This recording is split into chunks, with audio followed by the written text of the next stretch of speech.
থান্ডেল মানে দলের নেতা। রাজু থান্ডেল সে গ্রামের সবার সাথে মাছ ধরার কাজে যায়। গ্রামের অর্ধেক পুরুষই এই জন্য 9 মাস সমুদ্রে থাকে আর বাকি 3 মাস বাসাতে থাকে।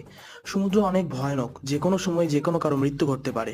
সত্য ছোটবেলা থেকেই রাজুকে ভালোবাসে, রাজুও তাকে ভালোবাসে। একদিন সত্য রাজুকে বলে, তুমি আর মাছ ধরতে যাবা না। কিন্তু রাজু দলনেতা, তাকে যেতেই হবে। রাজু মাছ ধরতে চলে যায়। অভিমানে অন্য জায়গায় বিয়ে করতে রাজি হয় সত্য। কিন্তু এরই মাঝে একটা চিঠি আসে। প্রাকৃতিক দুর্যোগের কারণে ভুলে রাজুরা পাকিস্তানি জলসীমানায় পৌঁছে গেলে তাদের বন্দি করে পাকিস্তান জেলে রাখা হয়। এটা শুনে সত্য আর গ্রামের সবাই সরকারের কাছে অনুরোধ করে, বিভিন্ন রকমের চেষ্টা করে সবাইকে ফিরিয়ে আনার। এভাবে দিন পার হতে থাকে। তাদের কথা হতো মাসে একবার, শুধুমাত্র চিঠির মাধ্যমে। একদিন জেলে রাজু জানতে পারে সত্যর বিয়ে, কিন্তু তারপরও সে সবাইকে নিয়েই 2 বছর পর বাড়ি ফিরে। তবে সত্য বিয়ে না করে রাজুর জন্য অপেক্ষা করছিল। আর এটা একটা সত্য ঘটনার উপর নির্মিত সিনেমা।